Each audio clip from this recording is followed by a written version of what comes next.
Donc, suite à cette agriculture intensive, beaucoup d'agriculteurs se rendent compte qu'il faut arrêter. Il faut arrêter de polluer. Et donc, du coup, des fermes biologiques, des fermes bio vont voir le jour de plus en plus pour essayer de faire un écosystème préservé, de préserver les ressources, surtout en eau, d'essayer de nourrir la terre différemment plutôt que d'utiliser des produits phytosanitaires, donc d'essayer d'utiliser d'autres méthodes, en fait de revenir un peu à une agriculture d'il y a très longtemps en fait, l'agriculture de 1950 qui était sans tous les tracteurs, sans les pesticides, sans les produits phytosanitaires. C'est ça l'agriculture biologique, c'est revenir à l'agriculture que l'on avait avant qu'on ait la modernisation par les tracteurs, etc. Donc depuis peu, les agriculteurs se préoccupent davantage de l'environnement, ils utilisent moins d'engrais et de pesticides qu'avant. Certains ont même choisi de faire l'agriculture biologique.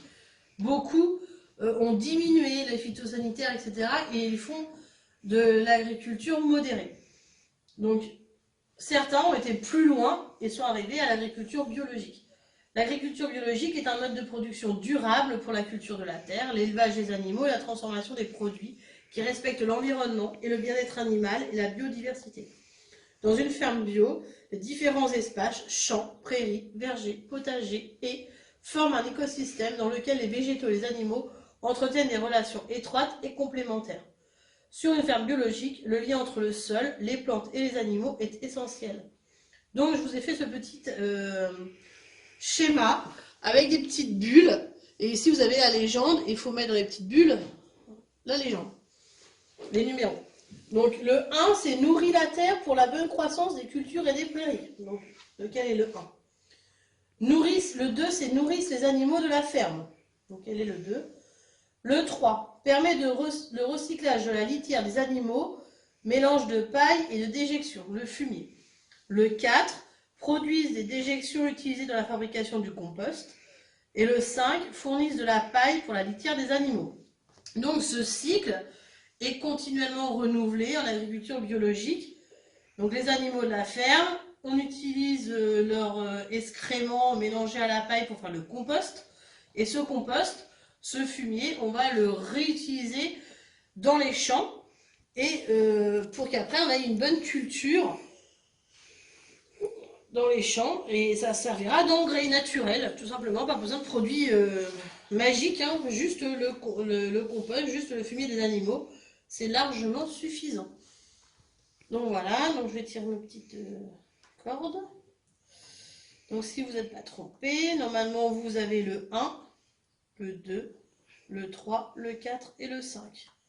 Donc le 1 c'est nourrir la terre, c'est le compost qui va nourrir la terre. Le 2 nourrit les animaux, donc c'est la culture des champs qui va nourrir les animaux. Le 3 c'est le fumier, donc c'est le compost. Le 4 qui produit des déjections, c'est les animaux. Et le 5, qu'est-ce qui va fournir la paille? C'est la culture qui va fournir la paille aux animaux, etc. C'est un bon cycle qui fonctionne très bien.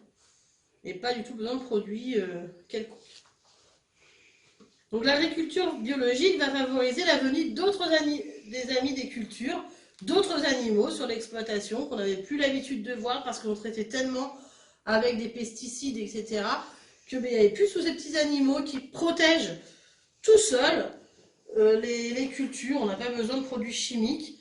La nature, elle est bien faite. Et donc tous ces petits animaux, ils permettent aux cultures de vivre normalement, sans avoir besoin de produits chimiques. Donc l'agriculture biologique favorise la venue d'amis des cultures sur son exploitation agricole en maintenant les haies, des passages enherbés, donc avec de l'herbe qu'on ne va pas couper, de manière à ce que vivent toutes ces petites bêtes dedans, des fleurs pour les insectes butineurs. Donc relie chaque ami des cultures ci-dessous à son rôle positif sur le fonctionnement de la terre. Donc vous avez toutes les petites bêtes, le ver de terre, la coccinelle, la mésange, l'abeille et le crapaud, et mange des larves, chenilles et d'autres insectes, aère le sol, mélange la terre et participe à la décomposition naturelle du compost, pollinise des cultures, par exemple les arbres fruitiers, mange les pucerons, mange des escargots, des limaces et des insectes. Donc avec la science et tout ce qu'on a fait avant, on devrait savoir relier assez facilement toutes ces petites bêtes à leurs avantages dans le jardin. Donc je relis, moi. Donc le ver de terre, il aère le sol, mélange la terre et participe à la décomposition naturelle du compost. La coccinelle, elle mange les pucerons, ça on l'a vu en science. La petite mésange, elle va manger les larves, les chenilles et les autres insectes qui pourraient manger justement les cultures. L'abeille, elle va polliniser les cultures, par exemple les arbres fruitiers pour pouvoir donner des beaux fruits. Et les crapauds, ils mangent les escargots, les limaces et tous les petits insectes qui seront gênants. Alors il n'est pas beau notre crapaud, mais en tout cas, il sert beaucoup. Donc comment nourrir la terre et protéger les cultures dans une ferme biologique? Donc dans une ferme bio, le sol doit être nourri, travaillé pour que les végétaux puissent pousser et être protégés le plus possible des maladies, des insectes parasites, des champignons et des herbes indésirables. Pour fertiliser la terre et protéger les cultures, l'agriculteur bio n'utilise pas de produits chimiques de synthèse, mais des méthodes naturelles qui préservent la qualité de l'eau, la fertilité de la terre et la biodiversité. Donc le tableau ci-dessous présente des exemples de pratiques utilisées par l'agriculture bio. Donc on va mettre une croix dans la colonne qui convient à chaque pratique. Est-ce que la pratique, elle va nourrir la terre ou protéger les cultures? Donc dans le champ de blé, l'agriculture bio change régulièrement de culture sur un même champ pour permettre à la terre de se régénérer, renforcer ses cultures et les rendre moins vulnérables aux insectes, animaux, nuisibles et maladies. On revient à la jachère du Moyen-Âge. Ensuite, le compost est mélangé aux matières organiques, végétaux, etc. pour retourner dans notre champ. Le désherbage manuel, mécanique ou thermique remplace des désherbants chimiques de synthèse interdits en agriculture biologique. On va se mettre à redésherber, tout simplement, en passant la herse, tout bêtement. Le fumier, mélange de paille et d'éjection animale. Les prédateurs naturels sont utilisés pour protéger les cultures, les coccinelles par exemple, qui se nourrissent des petits pucerons et des cochenilles. Les haies qui permettent d'abriter les prédateurs naturels et protéger les cultures du vent et de la sécheresse. La culture d'engrais verts comme la moutarde, le trèfle ou la luzerne qui permettent d'enrichir naturellement la terre. On cultive, on réenfouit toutes ces cultures et ça fait l'engrais naturel, pas besoin du tout de produits chimiques. Et les petits vers de terre qui creusent des galeries dans le sol et participent ainsi à l'aération et au mélange de la terre. Puisqu'il n'a plus de produits chimiques pour le tuer, ben, il va s'en donner à cœur joie et il va pouvoir tranquillement tout aérer et mélanger. Voilà. Donc la pratique pouvant être utilisée par l'agriculture biologique. Enlever les herbes indésirables autour des légumes avec des outils, une bineuse ou une sarcleuse par exemple. Est-ce que ça nourrit la terre ou ça protège les cultures? Cultiver de la luzerne sur son champ et l'enfouir dans le sol. Est-ce que ça nourrit la terre ou protège les cultures? Lâcher des coccinelles sur les cultures, donc dans laquelle case, utiliser la litière des bovins, paille et déjection, planter ou conserver des haies autour des cultures, utiliser du compost bio, résidu de la taille des haies, herbes coupées, broussailles et fumier.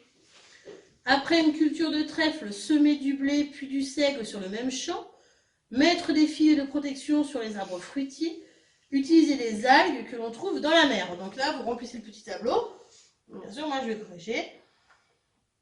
Tout ça, c'est sûr que c'est mieux de le faire à l'école, quand on peut en parler. Très difficile de faire une leçon sans vous, mes pauvres élèves. Donc, enlever les herbes indésirables autour des légumes. Donc, ça va protéger les cultures. Cultiver la luzerne, ça va la nourrir le sol. Lâcher des coccinelles, ça va les protéger. Utiliser la litière, donc le fumier, ça va nourrir. Planter les haies, ça va protéger les cultures. Utiliser le compost bio, ça va nourrir la terre. Après une culture de trèfle, on sème du blé, puis du seigle sur le même champ, ça protège les cultures. Ça enrichit, on pourrait presque mettre les deux. Mettre des filets de protection, ça va protéger les cultures. Et utiliser des algues qu'on trouve dans la mer pour nourrir la terre. Tout ça, c'est totalement naturel. Et aucun produit chimique. Et cette ferme, elle tourne correctement. Elle aura juste un peu moins de rendement que les fermes qui ont utilisé des produits phytosanitaires. Mais aujourd'hui, est-ce qu'on cherche le rendement ou la protection de l'environnement? Il faut y réfléchir. C'est très important.